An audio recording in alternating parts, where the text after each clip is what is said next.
नदी के किनारे जैसे आए तो एक वहां मल्लाह मिला, केवट। मागी नावे ना केवटुआना, कहूँ तुम्हारे मरमों में जाना। आज दुनिया का मालिक मांग रहे हैं, बड़े ध्यान देना। बरबस राम सुमंत उठाए, सुरसरी तीर आई, सुरसरी तीर आपू अब आए। बरबस सुमंत को उठा करके सभी अयोध्या वासियों को छोड़कर किनारे सोते हुए नदी के किनारे आए और दूर देखा एक नाव वाला बैठा हुआ है, बैठा हुआ है और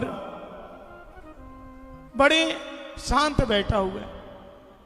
प्रभु राम जी आ रहे हैं, इतने बड़े राजा, इतना बड़ा अयोध्या धाम, वहां का युवराज महाराज धीराज रामचंद्र जी, लेकिन इतने बड़े पद में बैठने वाला व्यक्ति को देख करके वो एक गांव का, एक छोटा सा गांव का अनपढ़ एक केवट उठ करके राम राम नहीं कहा या कोई हाव भाव प्रकट नहीं किया कि आप आए हो, आपका स्वागत है, कुछ भी नहीं किया। जैसे हम लोग बहुत बड़े आदमी को देखते तो क्या करते हैं, तुरंत आइए महाराज, आइए आइए बैठिए, सम्मान देते हैं। लेकिन वो केवट के अंदर कोई लालसा नहीं है। राम जी को ना तो राम राम श्याम श्याम राधे राधे जय श्री कृष्ण कुछ भी बोले नहीं, हाथ भी नहीं जोड़े, चुपचाप ऐसे एकदम बैठा हुआ है। पीछे राम जी के पीछे कौन थे? जानकी। और जानकी के पीछे कौन थे? लक्ष्मण जी। लक्ष्मण जी ये सब देख देख करके बहुत क्रोधित हो रहे हैं, मेरे नाथ आ रहे, मालिक आ रहे, अयोध्यापति, अयोध्या नाथ, युवराज धीराज महाराज राम जा रहे, रघुकुल तिलक, और उनको देख करके कुछ भी नहीं कह रहे, ये इतना ढीठ है और चुपचाप बैठा हुआ है। एक केवट का प्रसंग है, और एक केवट बड़ा अटपटा है। केवट भगवान जब बड़े बड़े राजा महाराजा, मनु महाराज जैसे राजा के पास जाते हैं तो भगवान कहता मांगो मांगो मांगो, वरदान मांगो, क्या दूं क्या दूं। और आज यहां स्वयं मांग रहे हैं कि मागी नावे, मागी नावे ना केवटो आना, कहूँ तुम्हारे मरमों में जाना। प्रभु राम ने मांगा, मागी शब्द से प्रयोग किया, मांगा। सारी दुनिया भिखारी, एक दाता राम। सारी दुनिया भिखारी, केवल दाता राम है। लेकिन वही परमात्मा परमेश्वर अखिल विश्व ब्रह्मांड के नायक, जिनके चरण में बड़े बड़े ऋषि महर्षि तपस्वी जगस्वी जटाधारी चिमटाधारी फलाहारी दुधारी संत महंत जंगल में जा करके पानी में छुप करके पेड़ के ऊपर उल्टा लटक करके और महाराज आंख बंद करके नाक को दबा करके कानों में उंगली घुसा करके मौन व्रत ले करके अग्नि के सामने स्वा स्वा करते हैं, फिर भी परमात्मा वहां पे जाते नहीं। अरे केवट गांव के एक छोटा सा मल्लाह, इनके पास जा करके ठाकुर मांग रहे, मागी ना, मांगी, उन्होंने मांगा, भगवान मांग रहे। लक्ष्मण कह रहे भैया आप क्या मांग रहे हो? अरे आदेश करो, ए नाप लेके आओ, आप आदेश करो, आप मांग रहे हो। तो राम जी कहते लक्ष्मण ये नाभ हमें चाहिए, ये नाभ हमें चाहिए, हमारी आवश्यकता है, तो हमें मांगना चाहिए। और जैसे कहा कि मांगी नाभ, नाभ को जैसे मांगा भैया हमें नाभ चाहिए तुम्हारी, हमें उस पर जाना है। तो वो केवट उसी नाव में बैठा बैठा वहां से उसने एकदम सीधा मना कर दिया, कहता नहीं नहीं नाव नहीं मिलेगी, मना कर दिया। किसको मना कर रहे? सरकार को मना कर दिया, नाव नहीं मिलेगी। बोले क्यों भाई, तुम तो नाव वाला हो ना? बोला हाँ हूं। तो नाव वाला का काम है पार लगाना। अरे भाई हम पार जाने के लिए आए हैं तो नाव दो ना, कोई तो है ही नहीं, पार लगाओ। और तुम कह रहे हो नहीं मिलेगा नहीं, ऐसा क्यों? तो केवट क्या बोला मालूम है? केवट कहते हैं कि कहूं तुम्हारा मरमु में जाना, हम तुम्हारा मरम जानते हैं। देखो ब्रह्मा नहीं जान पाया, शंकर नहीं जान पाया, शेष नहीं जान पाया, और एक गांव का एक मल्लाह केवट नाव चलाने वाला अनपढ़ जो पढ़ा लिखा भी नहीं है, वो कहते हैं जानहु मरम, मैं तुम्हारा मरम जानता हूं, तुम्हारा मरमु में जाना। ये क्या मरम जानता है? क्या मरम जानता है मालूम है? तो कहा कि चरण कमल रजे कहूं सब कहाई, मानुष करनी मोरी कछु आई। सब लोग कहते हैं तो हम तुम्हारा मरम जान गया। क्या? कि तुम्हारे चरण का स्पर्श होने से वो नारी बन जाता है। एक पत्थर में तुम चरण स्पर्श कर दिया, वो नारी बन गई। पत्थर तो कठोर है और हमारी नाव तो है लकड़ी की है, नरम है, और वो सारा दिन पानी में रह रही है और ज्यादा नरम हो गई है। और तुम्हारे चरण स्पर्श से वो नारी बन जाएगी, और नारी बनेगी तो ऐसी नारी मारी नहीं बनेगी, ऋषि नारी बनेगी। एक तो मेरी नारी घर में है, फिर दूसरी नारी, तो दो नारी के चक्कर में हम तो मर जाएंगे भाई, इसलिए हम तुम्हारे को नाव में नहीं बैठाएंगे। ये तो पहली बात है।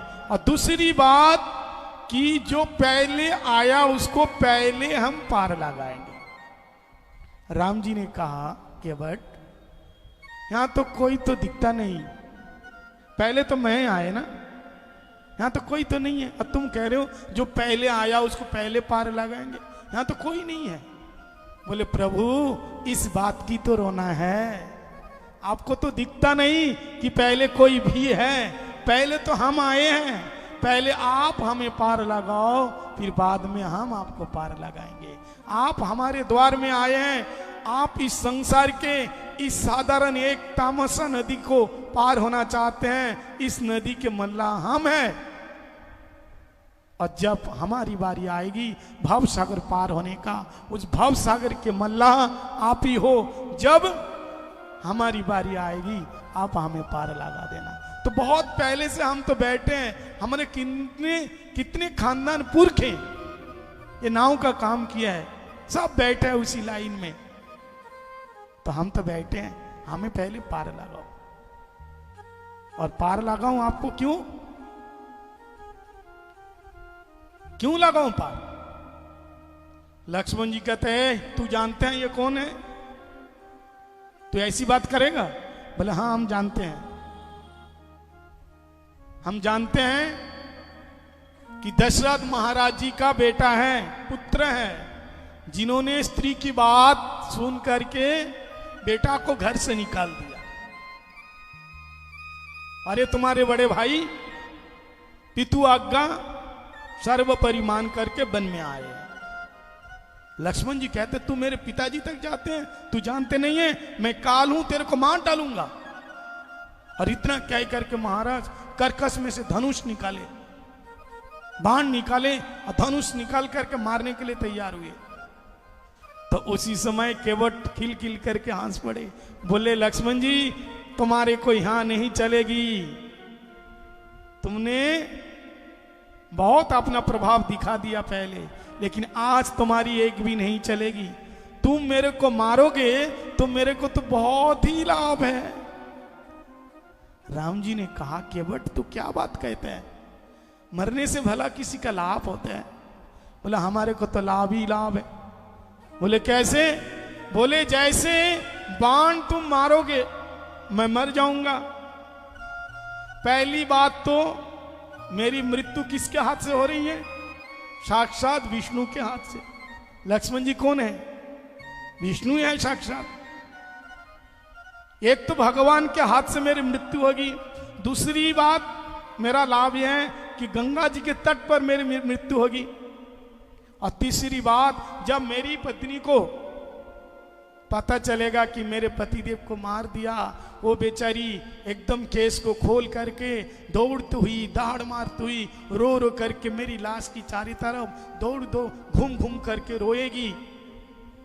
और मैं जानता हूं प्रभु राम बड़े करुणामय है, दयालु है, ये इस लाश को छोड़ करके जा ही नहीं सकता। उनको मेरी लाश को लेकर के इस गंगा जी के तट पर अग्नि संस्कार करना पड़ेगा, तो मेरे प्रभु के हाथ से मेरा अग्नि का संस्कार होगा।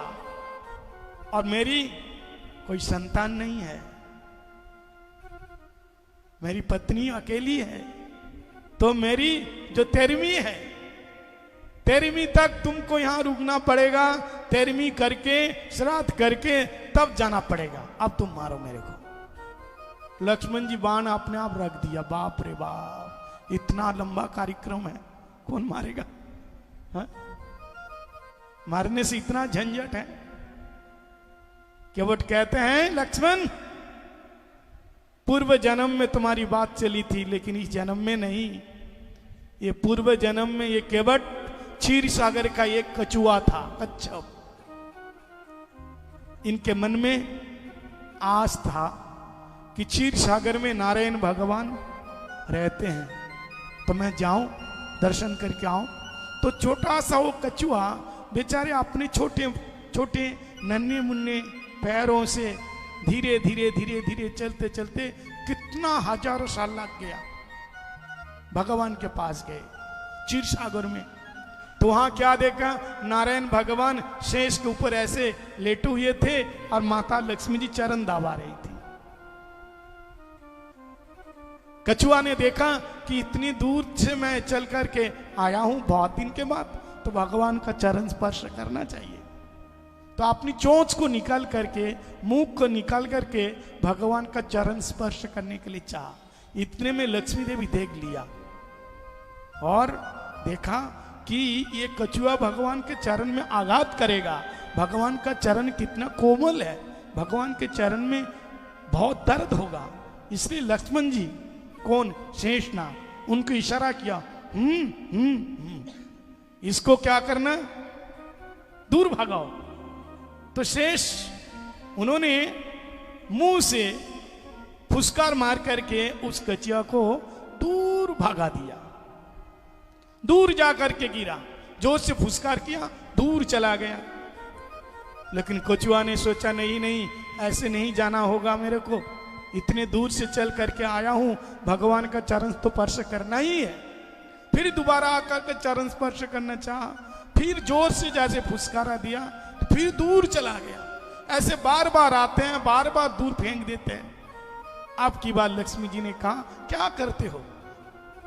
भगवान के चरणों में आघात होते हैं, भगवान की सेवा में व्यवधान हो रहे हैं, कुछ करो। और अब की बार कछुआ जैसे आया तो अनंत देव ने क्या किया? फुसकार के साथ जहर छोड़ दिया। जैसे जहर छोड़ा तो भगवान का चरण का स्पर्श करने का आस लेकर के भगवान के सामने वो कछुआ क्षीर सागर का भगवान के सामने प्राण छोड़ा। और गीता में भगवान ने लिखा कि जंग जंग वापि स्मरणम भावते जतम ते कुलेवरम। जंग जंग वापि स्मरणम भावते जतम ते कुलेवरम तम तमेव कौन्त्य सदा तद भाव भावितम। मरते समय, अंतिम समय मन में जो इच्छा लेकर के मरोगे वही अगला जन्म बनना है। तो वही कछुआ आज गंगा जी के किनारे के केवट बन करके आए और मन में इच्छा थी ना भगवान का चरण स्पर्श करें। तो आज एक केवट कहते हैं लक्ष्मण तुम याद करो, तुम शेष के रूप में था और प्रभु राम नारायण के रूप में थे, और ये सीता मैया लक्ष्मी के रूप में है। आ जाओ तीनों लाइन में। आज इस नदी के किनारे के, गंगा नदी किनारे के पुजारी मैं केवट हूं और चरण हम धोएंगे। मैं प्रतिज्ञा करता हूं जब तक प्रभु के चरण नहीं धुलाएंगे हम नाव में बैठने नहीं देंगे। वो क्षीर सागर के पुजारी कौन थे? लक्ष्मण। और यहां के पुजारी मैं हूं। पहले चरण हम देंगे। लक्ष्मण जी कहता है तू क्या कहते हैं? लक्ष्मण जी ने बोला क्या तू उल्टा सीधा बात करते हैं, हमारे पास समय नहीं है, जल्दी करो। तो केवट ने कहा यदि जल्दीबाजी है ना तो वो दूर से जाओ, वहां ज्यादा पानी नहीं है, घुटने तक पानी है, वहां से ऐसे ही पार हो जाओ। लक्ष्मण जी ने कहा भैया चलिए, ये केवट बड़ा ढीठ है, बात नहीं मानते हैं।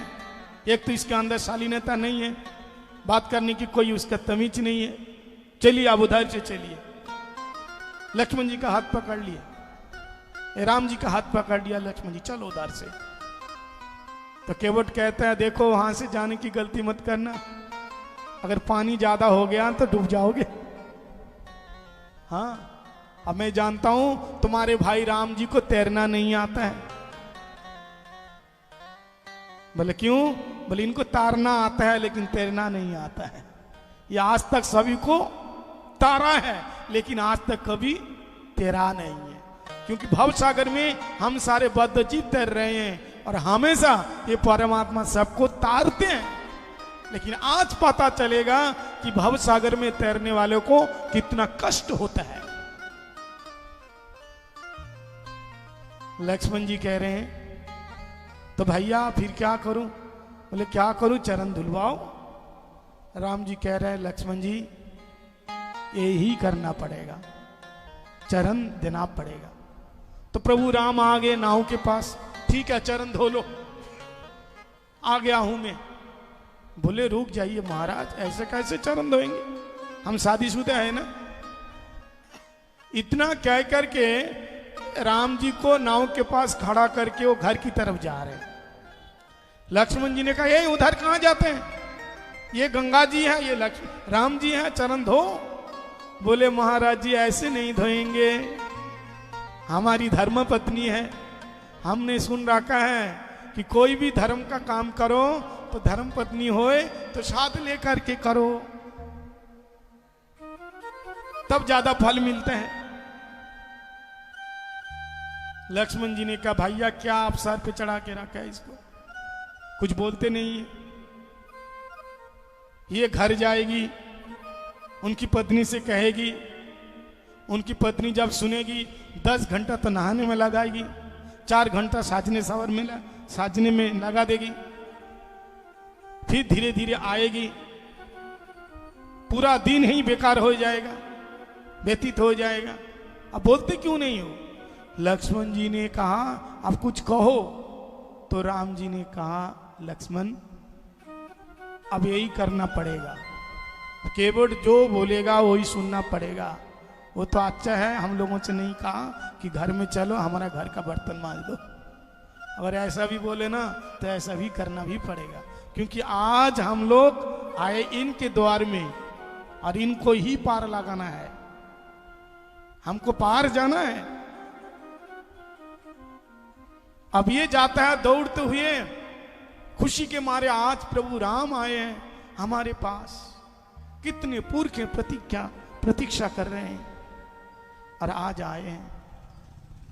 पत्नी से जब कहा देवी प्रभु राम आए हैं, चरण धोना है, वो तो खुशी के मारे नाचने लगी, उनका मन रूपी मोर नाचने लगा। बोले देवी ये पात्र लेके आना है ना, तो कोई कंसा के पात्र नहीं लेना, कोई पीतल का पात्र नहीं लेना, कोई सोना या चांदी के पात्र नहीं लेना, लेना तो लकड़ी का पात्र लो। बोले क्यों? बोले लकड़ी के पात्र में चरण धोएंगे तो लकड़ी पानी को लकड़ी पानी को अंदर खींच लेती है, और जब जब तू उसमें भोजन पाएगी ना तो चरणामृत का स्वाद आएगा। तो कठोता लाए, कठोता लेकर के दोनों पति पत्नी दौड़ते हुए आ रहे हैं। प्रभु का चरण लिया और लेकर के जल, मानो उनके आंखों से गंगा जमुना की धार बह चल रही है। प्रभु राम जी के चरण धो रही हैं जोर जोर से मल मल करके। अब प्रभु राम कहते केवट तू क्या करते हैं, इतना जोर से रगड़ते हैं, मैं गिर जाऊंगा, मैं हिल रहा हूं। तो केवट डांट करके कहा गिर कैसे जाओगे, मेरे माथा को दोनों हाथों से अच्छी तरह से पकड़ो। जैसे छोटे बच्चे को मां नहलाती है या कपड़ा पहनाती है, पैरों को साफ करती है, तो क्या करते हैं, अच्छी तरह से दोनों हाथों से मेरे सर को पकड़ ले। तो ऐसे करके प्रभु राम दोनों हाथों से केवट के सर को पकड़ लिया, यानी दोनों कर कमल अपने शीश पे रखवा लिया किसी बहाने में। अच्छी तरह से पकड़ो, कस के पकड़ो, इसकी जो बुद्धि खराब है ना, ये सारी बुद्धि सुधर जाए। हमेशा उल्टा ही सोचता है, ये खोपड़ी है ना, इसलिए इसको ठीक कर दो। चरण धोए। अब चरना, यहां का पुजारी कौन है? अभी केवट है। चरणामृत बांटने का समय आया, लक्ष्मण जी ने कहा उसके हाथ से नहीं लूंगा, अछूत है वो, केवट है वो, नहाता नहीं है वो। तो बोले भैया आज तो पुजारी यही है, अगर चरणामृत लेने हैं, प्रसाद लेने हैं तो इन्हीं के हाथ से लेना पड़ेगा। अगर इनके हाथ से नहीं लोगे तो भगवान के चरणामृत से वंचित हो जाओगे, वंचित हो जाओगे। तो आगे हाथ करके लक्ष्मण जी ने कहा भैया हमें भी चरणामृत दो। साक्षात माया स्वरूपिणी सीता जी ने कहा हमें भी चरणामृत दो, और केवट के सामने हाथ किया। केवट की आंखों से आंसू की धार बह चली। आज मेरी साक्षात लक्ष्मी माता मेरे सामने हाथ करके कहा मुझे भी दो, मुझे भी दो, मुझे भी दो। तीनों ने मांगा, भगवान ने नाप को मांगा, लक्ष्मी माता सीता जी ने, और स्वयं काल का स्वरूप महाकाल आदि गुरु लक्ष्मण जी ने भी मांगा। तो देखो केवट की कैसी भक्ति है। ये पढ़ा लिखा नहीं है, इसके अंदर कोई चतुराई नहीं है, फिर भी भगवान इसके आगे मांग रहे हैं। कोई रूप नहीं, कोई यौवन नहीं, कोई विद्या नहीं, बुद्धि नहीं है, केवल एक ही चीज है इनके अंदर, क्या कि निर्मल मन जनो सोमई पावा, निर्मल मन जनो सोमई पावा, मई कपट छल छिद्र ना भावा। मन निर्मल होना चाहिए। हम पंडित हैं, यह अहंकार। पंडित है तो क्या हो गया? क्या तेरा चार हाथ हो गया? मुंह से तो खाता है ना और कहीं से खाता है तू पंडित तो क्या हो गया? अहंकार है, किसी के आगे हम झुकेंगे नहीं। अरे पंडित तो पहले ही झुकेगा, वो शिक्षा देगा कि झुकना चाहिए, किस बात का अहंकार है? एक पंडित को एक मूर्ख को दोनों को कपड़े उतार करके किसी अनजान आदमी से पूछो इन दोनों में से पंडित कौन है और मूर्ख कौन है, बता पाएगा? कपड़े से ही तो पहचान है। हम तिलक लगा लिया, लाल कपड़ा पहन लिया, संत बन गए, पंडित बन गए। लेकिन ये सब उतार दिया जाए और एक आम व्यक्ति उसको भी सारे कपड़े उतार दिया जाए तो कोई पहचान नहीं है। इसलिए अहंकार ना करो। लक्ष्मण जी के अंदर अहंकार था कि मैं इनसे मांगू, लेकिन देखा नहीं ये भगवान का पुजारी है, साधारण नहीं है। और मांग के चरणामृत किया, प्रभु को नाव में बिठाया। लेकिन ये नाव में तो बिठा लिया, अब पार नहीं लगा था, कभी इधर कभी उधर, कभी इधर कभी उधर। और क्या बोल रहे हैं? मेरी नैया में लक्ष्मण राम, गंगा मैया धीरे बहो। गंगा मैया बहुत पानी में उफान आ रहे। आज नाव में कौन है? परमात्मा है। और गंगा जी बहुत आनंद में उछल रही हैं। मेरी नैया में लक्ष्मण राम, गंगा मैया धीरे बहो। नैया में लक्ष्मण राम, गंगा मैया धीरे बहो। मेरी नैया में लक्ष्मण राम,